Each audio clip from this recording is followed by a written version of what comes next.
Hello, everyone. Welcome to another episode of Cursed 20. Today, we're doing a special version of DM interview with a very special guest, my wife, Katie. She has played D&D an exact amount of one time. Yeah, And half she the time. half a time, she Half the cut away time. halfway through the one shot that she played in. She did not like it very much. It is not her thing. I have been playing tabletop role playing games for about 4 years now. With that being said, I talk about it all the time. It is a very big part of my life. So today we're going to do something pretty fun. I am going to ask her to describe to me D&D terms or names. You ready? Yeah. Okay. So, first one I'm going to ask you, and you've been in the room while I made the shorts for this. What's advantage? If you're Um, watching the channel, you should know. This will tell me if my wife supports my channel. um, so advantage is when you would roll to gain something up on the situation, but you don't always get advantage. Advantage is when you would roll to gain a one up on the situation, but you don't always get advantage. Yeah.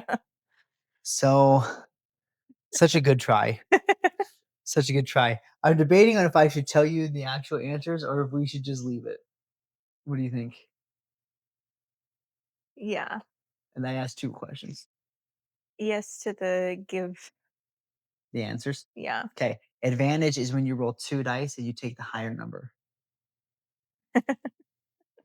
You have a better chance of getting a higher roll. So, with that being said, what's disadvantage? Again, if you're watching the channel, you would know. Want to say two dice and you get the bad one. Yes, so good. Dead on. Okay, okay. And there's not gonna be any rhyme or reason to this. I'm gonna ask you a bunch of random things. What's a paladin? Character. Okay, close. I'll give you a hint. It's a class that a character can be.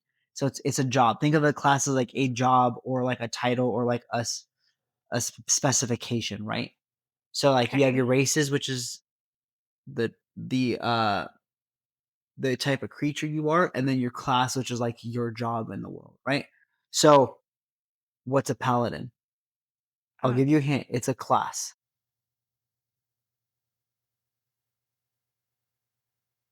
it sounds like a farmer type person.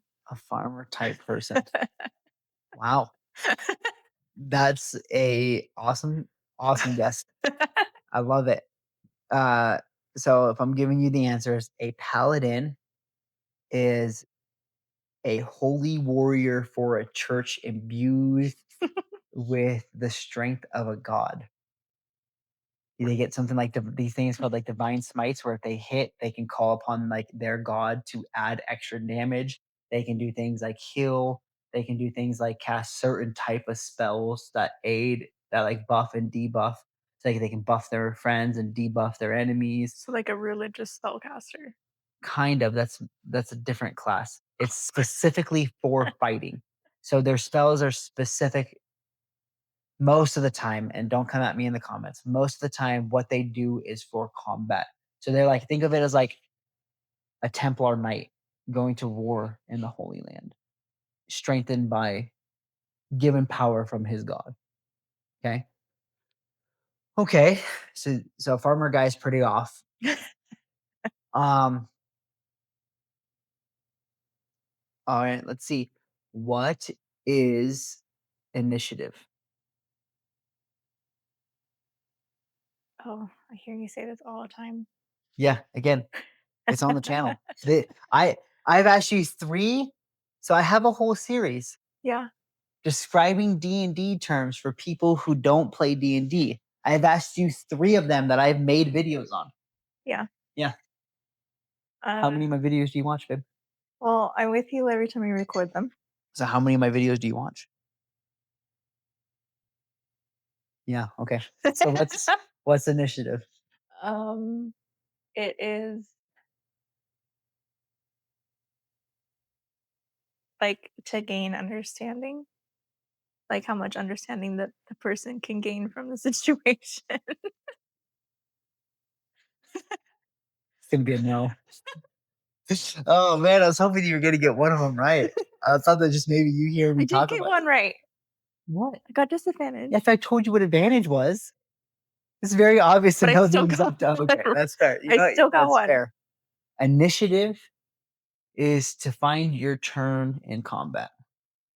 So you roll the initiative, and then whoever rolls higher gets to go first in a combat scenario, right? So then you get to add your dex modifier to it. So you roll your d20, you have your dex modifier. Say you roll 15, your dex is +3, you have an 18, right? So then you go above anybody who got less than an 18, and you go before anybody who got less than an 18, but after everybody who got higher than an 18. So in like a combat scenario, when everything kind of has to be rigid to make sure everybody has equal opportunity for their turns, or like in like a chase scene, or like a tense political scene, a lot of DMs will have you roll initiative so they can keep track of everybody and know what everybody's doing, and kind of like the time frames that everybody's doing it in. Okay, I'm gonna give you a layup.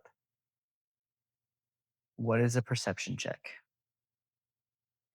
Oh, to see how, observant the person is and how much information they can gain. That's pretty close. A perception check is a person using their observance to do that. So your perception skill is tells how um good people are at that. I just totally spaced the words you just said. You said the right words. But basically, so like, yeah, so your perception skill is based off your wisdom modifier, and and then if you have like proficiency in it, you get, so if like say your wisdom is +3, you'd have a +3 to your perception, but under your proficiency in it, depending on your level, you could have an extra +2 or +3 or +1 to it. So you could have a total of like +4. So whatever you would roll on the dice, you get to add a +4. Like David's character's perception is like a +11 or something like that, because he took expertise, so he gets to add his proficiency twice to it. Yeah, he's got it crazy. But yeah, you're on the right track on that one. I was actually pretty good. Okay, what's a TPK? I'll give you a hint. I'm gonna sound really dumb. An acronym? Yeah, TPK. Yeah, like where a letter stands for a word. Is that the right word? Yeah. Let me know in the comments if I'm right. You said TPK? Yeah, TPK.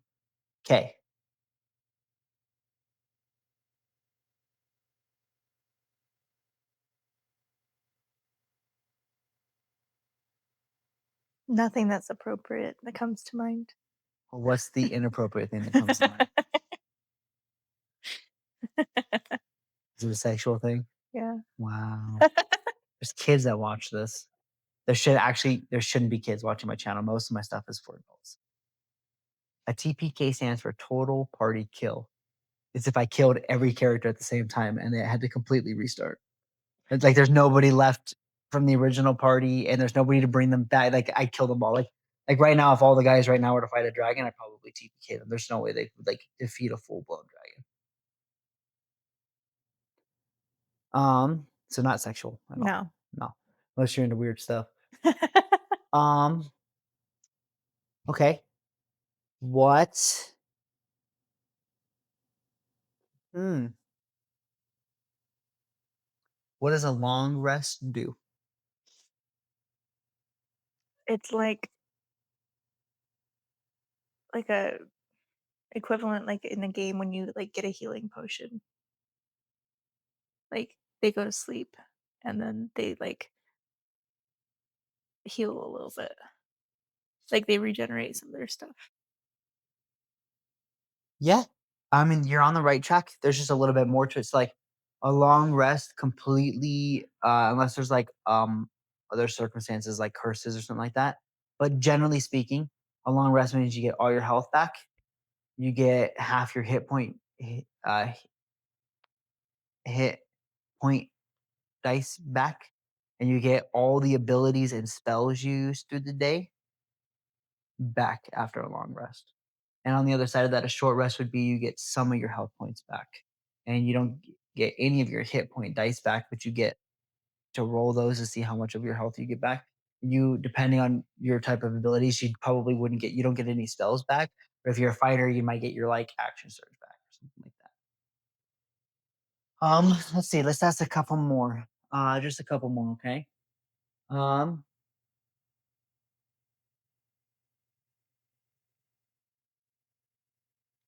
what is role playing? Acting. Hmm. Hmm. You know, I might have to make a whole video on the difference between acting and role playing. It's kind of acting, but it doesn't have to be acting. So I stole this from a guy named Matt Coble, who has is like an old school dungeon and or D&D guy, one of like the OG guys on YouTube and stuff like that. Um, there's a difference between capital R role playing and little R role playing. Little R role playing is just acting. It's like using the voices and acting like your character and stuff like that, right? Like it's like acting as your character. Capital R role playing is just making choices with the knowledge that your character has, even if you have more knowledge.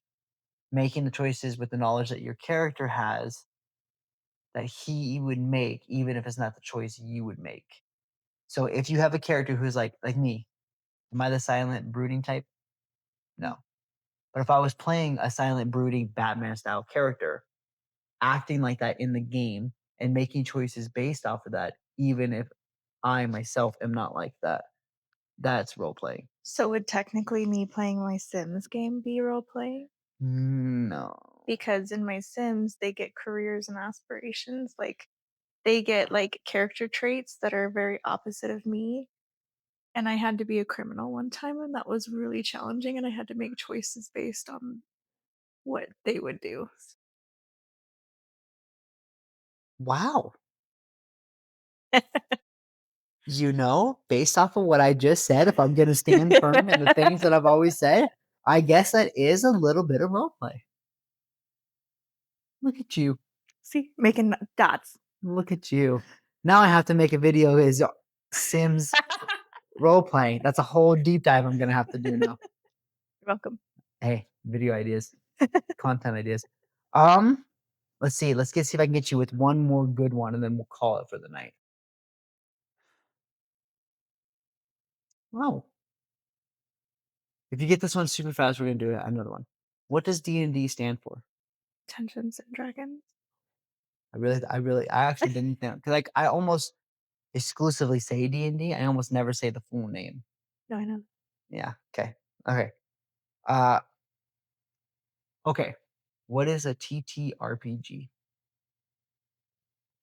Dungeons and Dragons is a TTRPG. But what does TTRPG stand for? RPG role playing game.